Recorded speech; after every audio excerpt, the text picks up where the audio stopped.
Paulo e Estevão, pelo Espírito Emmanuel. Psicografia, Francisco Cândido Xavier. Segunda parte. Capítulo 4. Parte 1. Primeiros labores apostólicos.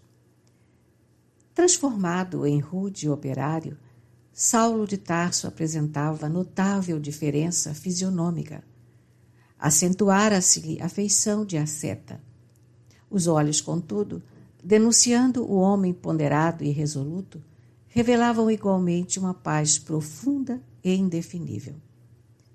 Compreendendo que a situação não lhe permitia idealizar grandes projetos de trabalho, contentava-se em fazer o que fosse possível. Sentia prazer em testemunhar a mudança de conduta aos antigos camaradas de triunfo por ocasião das festividades tarcenses. Orgulhava-se quase de viver do modesto rendimento do seu árduo labor.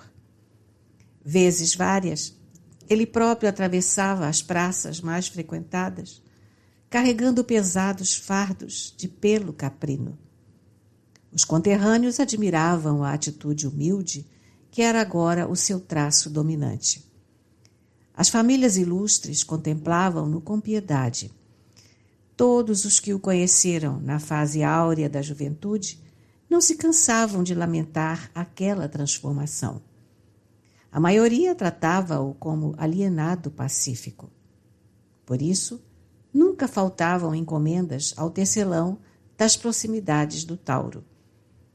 A simpatia dos seus concidadãos, que jamais lhe compreenderiam integralmente as ideias novas, tinha a virtude de amplificar seu esforço, aumentando-lhe os parcos recursos. Ele, por sua vez, vivia tranquilo e satisfeito. O programa de Abigail constituía permanente mensagem ao seu coração. Levantava-se todos os dias, procurando amar a tudo e a todos. Para prosseguir nos caminhos retos, trabalhava ativamente. Se lhe chegavam desejos ansiosos, inquietações para intensificar suas atividades fora do tempo apropriado, bastava esperar. Se alguém dele se compadecia, se outros o apelidavam de louco, desertor ou fantasista, procurava esquecer a incompreensão alheia com o perdão sincero, refletindo nas vezes, muitas, que também ele ofendera os outros por ignorância. Estava sem amigos, sem afetos, suportando os desencantos da soledade, que se não tinha companheiros carinhosos, também não necessitava temer os sofrimentos oriundos das amizades infiéis. Procurava encontrar, no dia, o colaborador que não lhe subtraía as oportunidades. Com ele, tecia tapetes complicados, barracas e tendas, exercitando-se na paciência indispensável aos trabalhos outros que ainda o esperavam nas encruzilhadas da vida. A noite era a bênção do espírito. A existência corria sem outros pormenores de maior importância, quando um dia foi surpreendido com a visita inesperada de Barnabé. O ex-levita de Chipre encontrava-se em Antioquia a braços com sérias responsabilidades.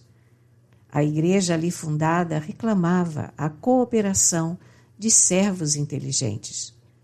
Inúmeras dificuldades espirituais a serem resolvidas, intensos serviços a fazer.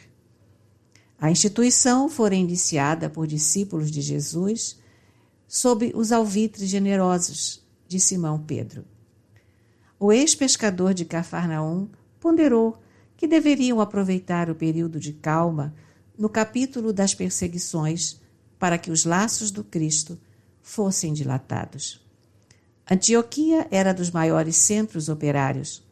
Não faltavam contribuintes para o custeio das obras, porque o empreendimento grandioso tivera repercussão nos ambientes de trabalho mais humildes. Entretanto, escasseavam os legítimos trabalhadores do pensamento. Ainda aí entrou a compreensão de Pedro para que não faltasse ao tecelão de Tarso o ensejo devido. Observando as dificuldades, depois de indicar Barnabé para a direção do núcleo do caminho, aconselhou a procurar o convertido de Damasco, a fim de que sua capacidade alcançasse um campo novo de exercício espiritual. Saulo recebeu o amigo com imensa alegria. Vendo-se lembrado pelos irmãos distantes, tinha a impressão de receber um novo alento. O companheiro expôs o elevado plano da igreja que lhe reclamava o concurso fraterno, o desdobramento dos serviços, a colaboração constante de que poderiam dispor para a construção das obras de Jesus Cristo. Barnabé exaltou a dedicação dos homens humildes que cooperavam com ele.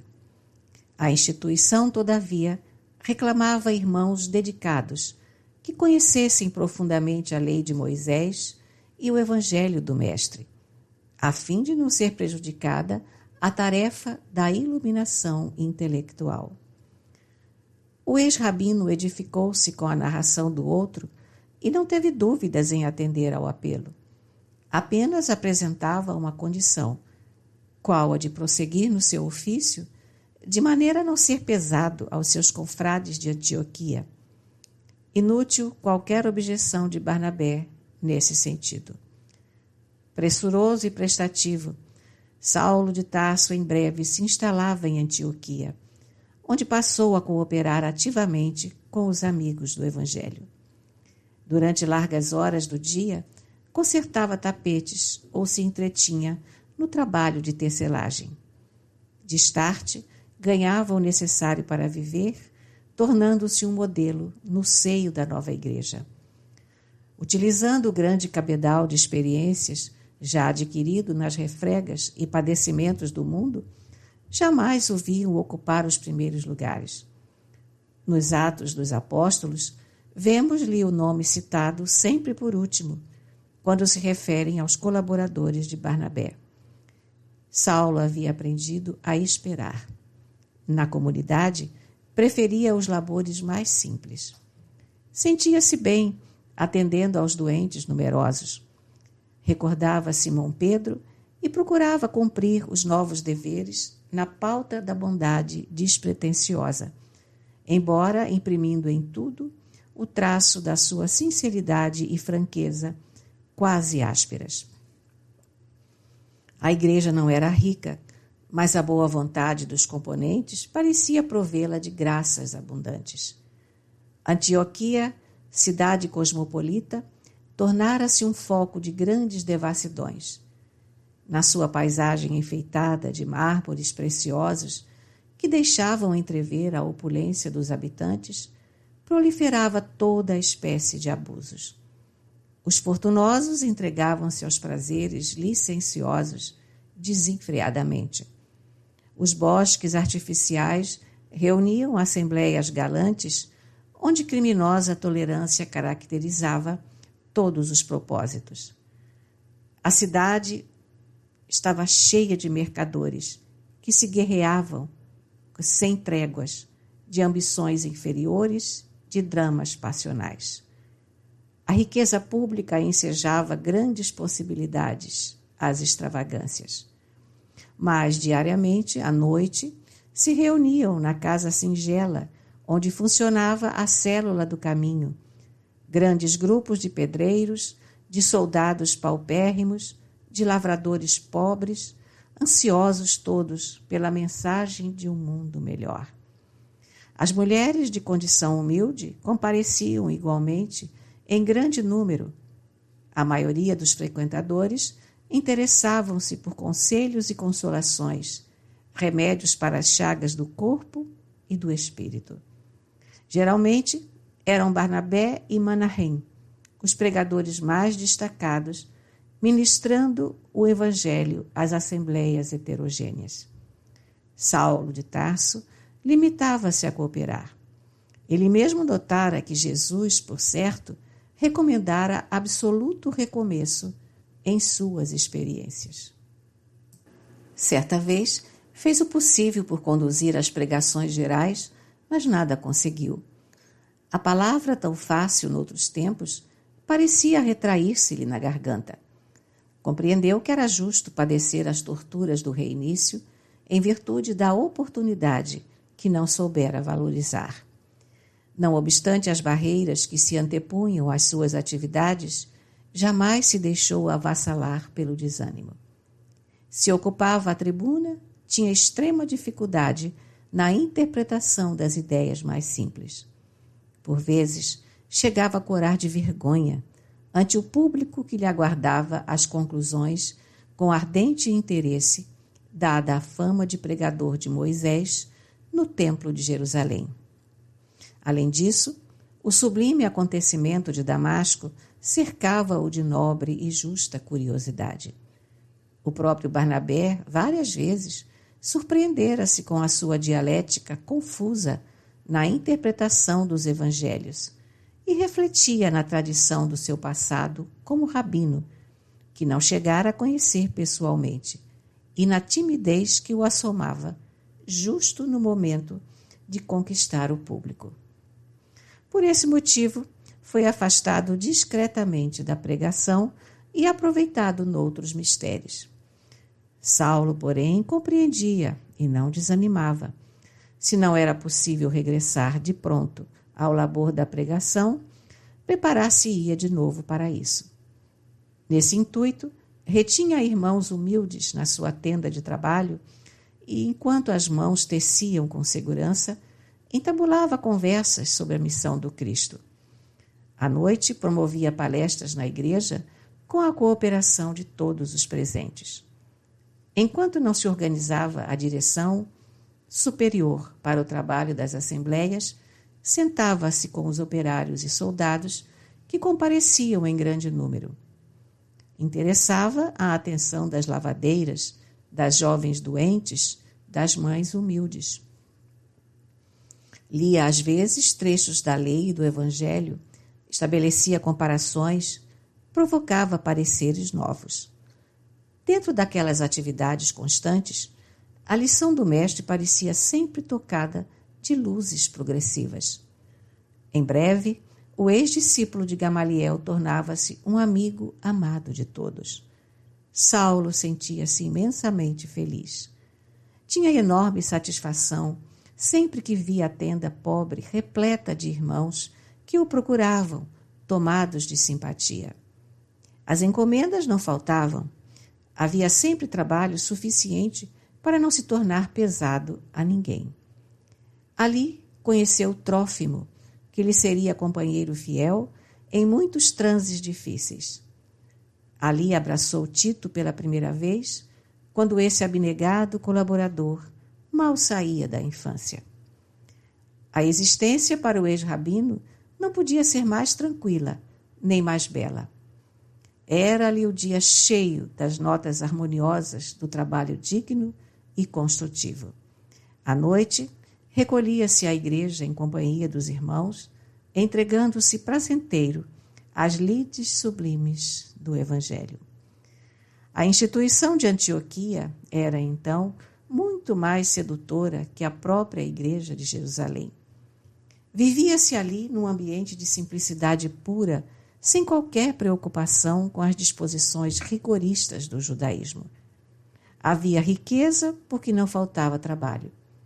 Todos amavam as obrigações diuturnas, aguardando o repouso da noite das reuniões da igreja, qual uma bênção de Deus. Os israelitas, distantes do foco das exigências farisaicas, cooperavam com os gentios, sentindo-se todos unidos por soberanos laços fraternais. Raríssimos os que falavam na circuncisão e que, por constituírem fraca minoria, eram contidos pelo convite amoroso à fraternidade e à união. As assembleias eram dominadas por ascendentes profundos de amor espiritual. A solidariedade estabelecera-se com fundamentos divinos.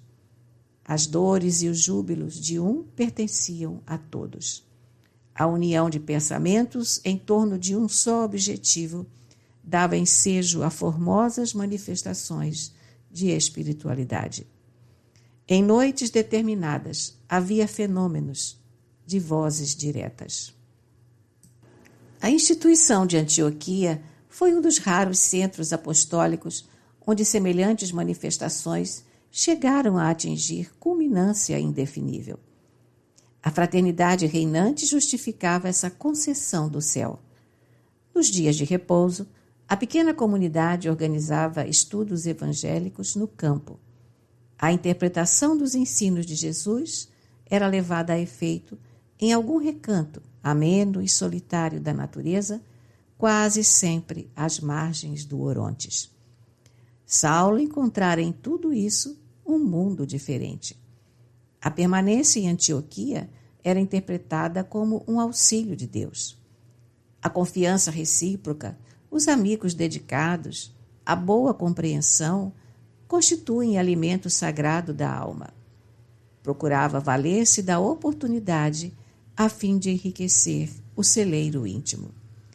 A cidade estava repleta de paisagens morais menos dignas, mas o grupo humilde dos discípulos anônimos aumentava sempre em legítimos valores espirituais. A igreja tornou-se venerável por suas obras de caridade e pelos fenômenos de que se constituíra organismo central. Viajantes ilustres visitavam-na cheio de interesse. Os mais generosos faziam questão de lhe amparar os encargos de benemerência social. Foi aí que surgiu, certa vez, um médico muito jovem, de nome Lucas. De passagem pela cidade, aproximou-se da igreja, animado por sincero desejo de aprender algo de novo. Sua atenção fixou-se de modo especial naquele homem de aparência quase rude, que fermentava as opiniões antes que Barnabé empreendesse a abertura dos trabalhos. Aquelas atitudes de Saulo, evidenciando a preocupação generosa de ensinar e aprender simultaneamente, impressionaram-no a ponto de apresentar-se ao ex-rabino, desejoso de ouvi-lo com mais frequência. Pois não, disse o apóstolo satisfeito, minha tenda está às suas ordens.